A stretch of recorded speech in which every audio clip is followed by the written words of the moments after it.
Hello everyone, welcome back to my channel, or if it's your first time being here, welcome to my channel. It has been a while since I've posted on here. If you've disappeared, I have been quite active on TikTok, but you know what, let's get more active on here as well. For those of you who don't know me, my name is Matt. I'm a perfumer and also a fragrance nerd, currently working on a fragrance brand, so doing a lot of perfumery. Today isn't really relevant to that. Today we're gonna explore a few controversial topics in the world of perfumery. Those two things, namely being AI and dupes. Now, my thoughts on these two things are probably a little bit more in the gray area. Look at AI, for example. You have some people that use AI for everything, and then you have some people that are completely against it. Me, I'm in between. For perfumery specifically, it's a bit of a weird one because ChatGPT doesn't have a nose, but I do think it could be a useful tool to help perfumers just make a couple of decisions here and there. But it should absolutely not be the basis for your entire formulation process. And then we have dupes. Now, again, am I completely against dupes? As a perfumer, not particularly. I'm not in the business of promoting dupes, and I do really feel for the perfumers that put in a lot of time and effort into making their perfumes just to have them duped. And that's not what this is today. But I want to do a little experiment. Can ChatGPT produce accurate dupe formulas? So I've got my iPad here, and I'm gonna ask ChatGPT to give me a formula for Baccarat Rouge, and we're gonna see if we can make it. Let's give this a go. I'm asking for a formula using only synthetic compounds to get as close to Baccarat Rouge as possible. Okay, so the formula is given me, there are some stuff that I don't have, but also it missed Veramos, which is one of the key components in Baccarat Rouge. So I've just corrected it, told it to put Veramos in there, but already straight away off the bat, it has given us some incorrect information. I've also asked for some substitutes so I can get stuff that I already have.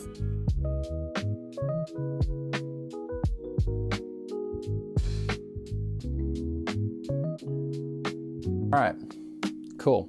It did take a bit of adjusting, but we now do have a formula that we can work with here. I'm pretty sure I have everything that's in here. So now we're gonna go to my workstation, just as we know, my dining table, and we're gonna see if we can make this and see if it, works. Alrighty, cool. We are at the desk. I have all of my ingredients ready to go. I am gonna kind of take you through this formula, let you know what each component's doing, and then we'll see at the end if it is actually close to Baccarat Rouge. So it's given my formula to me in parts. So I'm gonna translate 1 part to equal 0.02 grams. Now there's a lot of kind of ambrox compounds in this.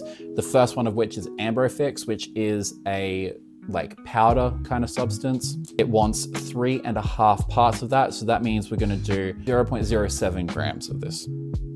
And we're just gonna put it in like so. Ambrofix is a very, very popular ambrox compound, very, very similar to ambroxan, but not quite as expensive, and it has a bit more of a fixative effect than ambroxan does as well. And obviously we have to make sure we write down our formula. Next component is ISO-E Super, perhaps one of the most commonly used compounds in perfumery. It's in pretty much every single fragrance. Now we want 18 parts, so that means I'm gonna do 360 microliters, and whatever that comes out to in grams is what it comes out to. This time I got my pipette. Just wanted to add that little bit. I just wanna try and get this one a little bit closer to gram values to try and follow this recipe as closely as possible. So next we have the hero ingredient of Baccarat Rouge. It is ethyl maltol, which gives a sugary kind of note. Now, if you smell ethyl maltol and then you smell Baccarat Rouge, you will smell this in Baccarat Rouge. It's very, very obvious. I can't smell ethyl maltol now without smelling Baccarat Rouge. And it wants 1.2 parts. So that means we're gonna do 0.024 grams. Close enough, we got 0.025. Now next is a compound I don't typically use in perfumery because of its potential health effects. It is cashmeran. Now I have this as a dilution, 10% in dipropylene glycol, and at that it wants 8 parts. So we will be doing 160 microliters. I have talked about polycyclic musks before on my TikTok page, but hey, if you want something a bit more in depth, let me know. Next up is one of my favorite compounds and also another crystalline compound. It is Ambrox Super. And it wants 6 parts of it, which I feel like is a little bit of an overdose. But hey, we're gonna trust ChatGPT, right? So 6 parts, which means that'll be 0.12 grams. And there we go, bang on, 0.12 grams. And I'm working on a 3 decimal place balance here, so that's pretty good. Next up is Veramos. Now this is one of the defining compounds of Baccarat Rouge, and this is what gives it part of its DNA. It's a little bit of a secret component because you don't really smell it that much, but it is a key compound. Now ChatGPT originally left this out of the Baccarat Rouge formula, and I actually had to correct it and tell it that it's meant to be in there. It's telling me it only wants 0.3 parts, which would then be 0.006 grams. So not a lot at all. Again, another powder that we've got. Boom, and there we go, 0.006 grams, which is equivalent to 6 milligrams. Next up, we have safraline, which is part of the iconic saffron opening of Baccarat Rouge. Now we want 3 parts in here, which means that will be 60 microliters. Now we have safranol, which is probably the more well-known saffron compound, but is heavily restricted. Now, this formula has given it to me in 1% DPG, but I only have it in 10%, and I honestly can't be bothered to dilute right now. So I'm just gonna do 10 microliters and hope for the best. And there we go, 0.001 grams. Next up, we have Florhydral, which is something I haven't actually used before. I had to go through a fair few substitutions before we landed at this, which landed at something I had, but it kind of gives it like a floral diffusion almost. Let's smell. I don't think I've even smelled this before. Okay, yeah, it's very fresh. So it wants 4 parts, which means we're gonna do 80 microliters. I may have slightly overdosed that by accident, but we've got 0.089 as opposed to 0.08, so not the end of the world. Next up is one of my favorite compounds. It is Hedione. Now this gives jasmine brightness, airiness, lift, bit of sweetness. It just adds so much to any formulation. I think I literally use it in every single formulation I do. So in this instance, it wants 5 parts, so we're gonna use 100 microliters. Next is one of my favorite amber compounds, ambretolide. I have this as a 10% dilution in DPG. It's a beautiful, beautiful musk. So it wants 3 parts, which means we're gonna do 60 microliters. Next up is galoxolide. Now, this is a compound that I do not use. Again, there are some pretty serious health risks with this compound, and I can do a video on this. It's similar to cashmere with a polycyclic musk. However, this is probably one of the worst ones. But for the purpose of the video, I will use it because at this current time, it is not banned. However, it does smell amazing. Now, it wants 2 parts, but at a 50% dilution. So I'm just gonna do 1 part, which is 20 microliters. Cool. All right, next one is linalool, which gives like a nice sharp freshness.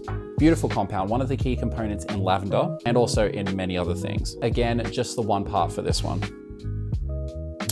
And the final component is aldehyde C12. Now this will add a little bit of sparkle, gives it more of a feeling rather than an actual scent. And again, a compound I haven't actually used before. Now, this one's half a part, so we're gonna use 10 microliters. Bang on. Cool, so that is what we are left with. So I'm gonna get some alcohol, dilute this down and put it into a spray bottle and we'll see what we get.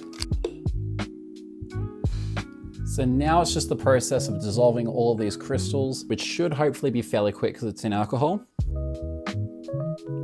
We're getting there, we're getting there. All right, cool. That is all dissolved up. So let's put this into an atomizer and test it.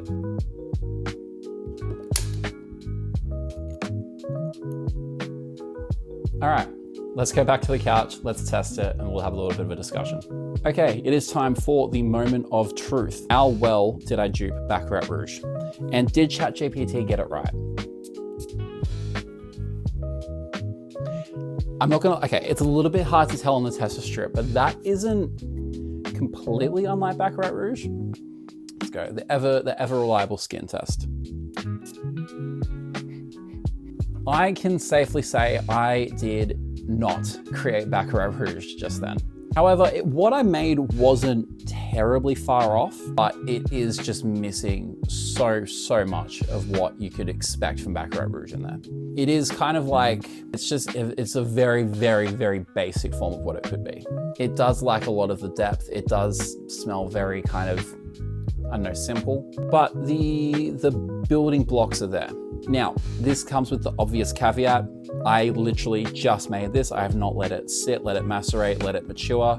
So I'll probably still give it a couple of weeks and I'll update on like a short or a TikTok with my kind of progress. And also the formula that I used would not have been anywhere close to what Francis Kirkjohn would have used when he created Baccarat Rouge. Because I think I used maybe 15 components, whereas Francis Kirkjohn's work, he uses, you know, it'd be hard to say, but you could expect there to be a lot more components than what I've used in here. So now I'm gonna actually reveal the formula that I used. So I used 0.07 grams of Ambrifix, 0.359 grams of Isoe Super, 0.025 grams of ethyl maltol, 0.167 grams of cashmerin, but that is a 10% dilution in dipropylene glycol, 0.120 grams of Ambrox Super, 0.006 grams of Veramos, 0.061 grams of safraline, 0.001 grams of safranol, that also is a 10% dilution in dipropylene glycol, 0.089 grams of fluorhydryl, 0.098 grams of hedione, 0.059 grams of ambretolide, which is also a 10% dilution, 0.019 grams of galoxolide, 0.027 grams of linalool, and 0.010 grams of aldehyde C12MNA. All right, so what did we learn from this little experiment? I learned, for one, that duping fragrances is not as easy as just looking up a recipe online or trying to get ChatGPT to write one out for you. I also learned, or I suppose reinforced, ChatGPT does not have a nose. It cannot tell you correct proportions of things, and sometimes it will make mistakes because it's purely going off what it sees online. I think one of the main takeaways from this is AI is not at a place where it can replicate human-made art, which is what perfumes are. I just want to reiterate, I don't condone the use of fully AI-made formulas for perfumery, nor do I really condone duping fragrances as well. Be creative. If you want to get into perfumery, make your own unique creations, because there are infinite combinations of compounds you could potentially use. But that is all for today. I hope you enjoyed my return to long-form content. Stay safe, stay happy, stay creating, and I will see you next time.